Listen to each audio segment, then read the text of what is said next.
Belum sampai 2 pekan, 2 Menteri Kabinet Presiden Joko Widodo ditetapkan sebagai tersangka korupsi. Akhir November, Menteri KKP Edi Prabowo ditetapkan sebagai tersangka korupsi benih lobster. Edi tidak sendiri, KPK menetapkan 7 tersangka dalam kasus ini, termasuk staf khusus Edi Prabowo. Edi Prabowo ditangkap saat baru tiba dari perjalanan dinas ke Hawaii, Amerika Serikat.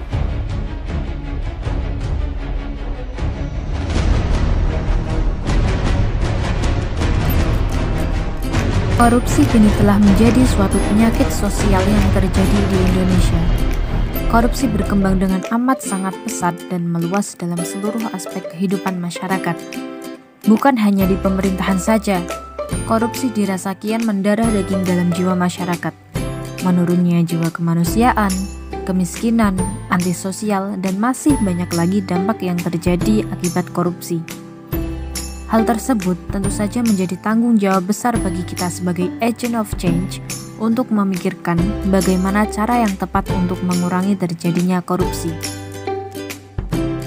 Nah, sekarang pertanyaannya, apa sih itu korupsi?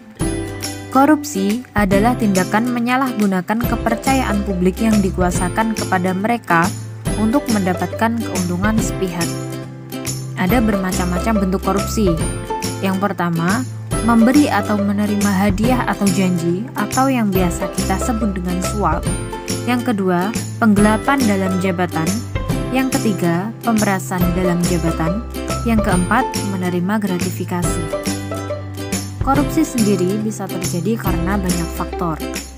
Yang pertama, pemimpin memiliki mental tidak bertanggung jawab. Kemudian, pemimpin memiliki mental selalu ingin mendapatkan keuntungan material. Kurangnya transparansi di pengambilan keputusan, lingkungan tertutup yang mementingkan diri sendiri dan jaringan teman lama, lemahnya ketertiban hukum, lemahnya profesi hukum, kurangnya kebebasan berpendapat atau kebebasan media massa, dan masih banyak lagi. Dampak yang akan terjadi pada kehidupan masyarakat akibat adanya korupsi tentu saja sangat besar. Salah satu contohnya adalah sulitnya perekonomian yang kian lama akan menyebabkan kemiskinan dan tingginya jumlah pengangguran. Jika tidak ada upaya untuk memberantas korupsi, bisa saja dalam jangka puluhan bahkan beberapa tahun ke depan, maka bangsa ini akan dipenuhi oleh jiwa-jiwa rakus yang tidak memiliki rasa kemanusiaan. Oleh karena itu, pendidikan anti korupsi sejak dini sangatlah diperlukan. Disinilah awal mula kami memiliki sebuah ide sederhana untuk memberikan pendidikan anti korupsi sejak dini dengan sasaran siswa usia sekolah dasar. Mengapa siswa sekolah dasar? Ini karena menurut kami, usia sekolah dasar adalah usia di mana seorang anak akan lebih mudah menerima dan mengingat hampir semua yang dilihat dan dilakukan baik dari diri sendiri maupun orang lain. Ide kami ini bernama Kabayan, yang merupakan kependekan dari kegiatan berbagi kebahagiaan. Gerakan Kabayan merupakan langkah untuk melakukan pendidikan anti korupsi sejak dini melalui pendidikan karakter. Nilai yang ditanamkan pada gerakan ini adalah peduli sosial dan tidak serakah melalui pembiasaan, sehingga diharapkan bisa menjadi budaya yang melekat pada diri siswa. Gerakan Kabayan memiliki 2 program.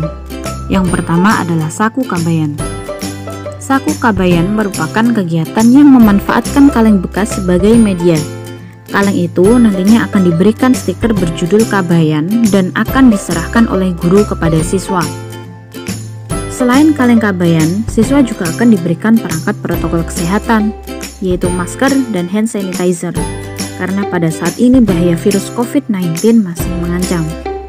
Jadi, nilai plus dari kegiatan ini adalah mengajarkan siswa agar tetap mematuhi protokol kesehatan. Pada penyerahannya pun akan dilakukan dengan beberapa tahap, sehingga tidak akan menciptakan kerumunan yang berlebihan. Sistem pelaksanaan dari program Saku Kabayan adalah setiap hari siswa diwajibkan menyisihkan uang saku yang diberikan oleh orang tuanya, kemudian dimasukkan ke dalam kaleng Kabayan. Kemudian, uang tersebut nantinya akan dikumpulkan dan disumbangkan langsung oleh siswa setiap 1 bulan sekali. Program Saku Kabayan adalah sebagai pembiasaan pada siswa agar tidak serakah pada uang miliknya sendiri. yang mengajarkan bahwa ada uang yang harus disisihkan untuk membantu orang lain. Dengan dilakukan setiap hari, maka kegiatan tersebut diharapkan akan melekat pada diri siswa. Program yang kedua adalah Pasukan Kabayan.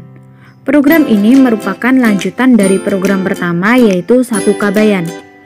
Sistemnya adalah uang yang telah dikumpulkan setiap 1 bulan sekali kemudian akan diakumulasi menjadi 1. Setelah itu, guru akan mengajak siswa untuk menyumbangkan langsung uang tersebut kepada yayasan daerah setempat yang membutuhkan.